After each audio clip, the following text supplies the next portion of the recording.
Virus infection के spread को रोकने के लिए 3 मुख्य सावधानियां रखना बहुत ज़रूरी है और वो है SMS, social distancing, mask hygiene और सैनिटाइजेशन। आज इस वीडियो में हम जानेंगे मास्क हाइजीन के बारे में कि किस तरीके का मास्क इस्तेमाल करना चाहिए और किस तरीके से मास्क को इस्तेमाल करना चाहिए। राधे राधे, मैं डॉक्टर मनीषा गुप्ता आप सभी का मेरे channel health is wealth Manisha Gupta में स्वागत करती हूँ। कोरोना वायरस ह्यूमन बॉडी में नाक और मुंह के जरिए अंदर जाता है। अगर नाक और मुंह को प्रॉपरली कवर किया जाए तो कोरोना वायरस से काफी हद तक बचा जा सकता है। मास्क लगाते समय ध्यान रखें कि मास्क हमेशा नाक और मुंह दोनों को प्रॉपरली कवर करे।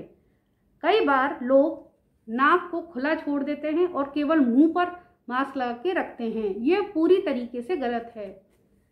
नाक और मुंह प्रॉपरली कवर करने के अलावा आपको एक बात का और ध्यान रखना है कि जो इसकी चारों ओर की बाउंड्री है उसको भी सील रखना है। मतलब जो एयर का आदान प्रदान, हवा का आदान प्रदान ना हो सके, ये आपको इंश्योर करना है। हवा ना अंदर से बाहर जानी चाहिए या ना बाहर से अंदर आनी चाहिए। मिनिमम एयर एक्सचेंज होना चाहिए। मैंने इस समय जो मास्क लगाया हुआ है ये N95 मास्क है जो कि 5 लेयर्ड है और ये वायरस की एंट्री को काफ़ी हद तक रोकता है।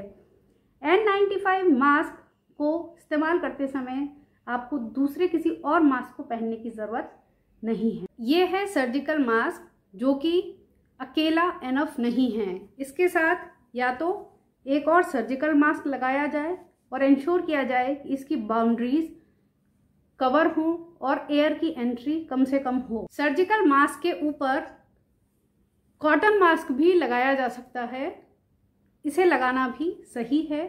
Again ensure the boundaries. जब हम डबल मास्क का इस्तेमाल करते हैं तो इंश्योर करें कि ऊपर वाला मास्क डिस्पोजेबल हो और वॉशेबल हो। जो मास्क आप लगा रहे हैं, अगर ये मास्क लूज फिटिंग है तो इंश्योर करें कि इसे टाइट करके ही पहने।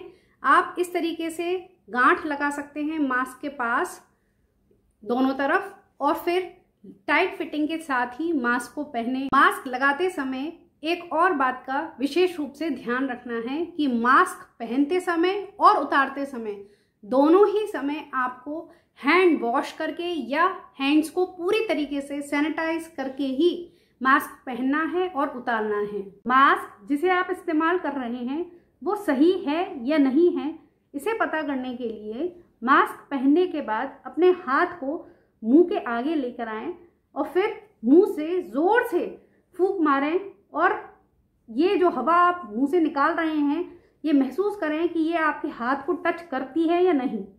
अगर ये आपके हाथ को नहीं पहुंच रही है तो इसका मतलब ये मास्क आपके लिए बिल्कुल सुरक्षित है, और अगर ये हवा आपके हाथ को पहुंच रही है तो इसका मतलब ये मास्क पूरी तरीके से गलत है और मास्क को चेंज करने की आवश्यकता है। मास्क हाइजीन के अलावा और भी कुछ बातों का आपको विशेष रूप से ध्यान रखना है।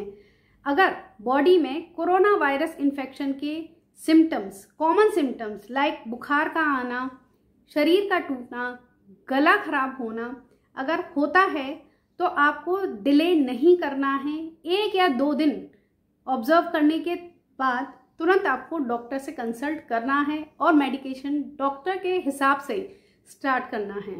कई बार लोग गलती ये करते हैं कि आस पड़ोस में या किसी रिलेटिव के कोरोना वायरस इन्फेक्शन के प्रिस्क्रिप्शन को फॉलो कर लेते हैं। उसी सेम प्रिस्क्रिप्शन में जो मेडिकेशन प्रिस्क्राइब किया हुआ है उन्हीं को स्टार्ट कर देते हैं बिना डॉक्टर से कंसल्ट किए। ये बिल्कुल गलत है।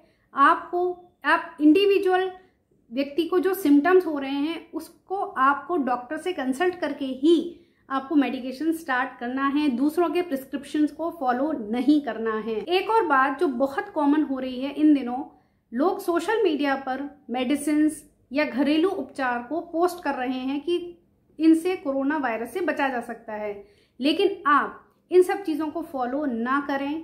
आप प्रॉपरली डॉक्टर से कंसल्ट करके ही मेडिकेशन स्टार्ट करें। ध्यान रहे, डिलेड ट्रीटमेंट लाइफ थ्रेटनिंग हो सकता है। कई लोग बिना डॉक्टर से कंसल्ट किए लंबे समय तक खुद ही घरेलू उपचार के द्वारा अपने आप को ठीक करने की कोशिश करते हैं, जिससे कि लंग्स काफ़ी हद तक डैमेज हो जाते हैं। तो please consult doctor before taking any treatment. Corona virus का इन्फेक्शन तेजी से स्प्रेड हो रहा है, इसलिए लॉकडाउन का पालन करें, घर पर ही रहें, सुरक्षित रहें, पॉजिटिविटी बनाए रखें, खान पान का ध्यान रखें, रेगुलर एक्सरसाइजेस करें, प्राणायाम करें, अच्छी नींद लें, जिससे कि आपकी इम्यूनिटी स्ट्रांग रहे और आप किसी भी वायरस से लड़ने में सक्षम रहें। इसी कामना के साथ धन्यवाद।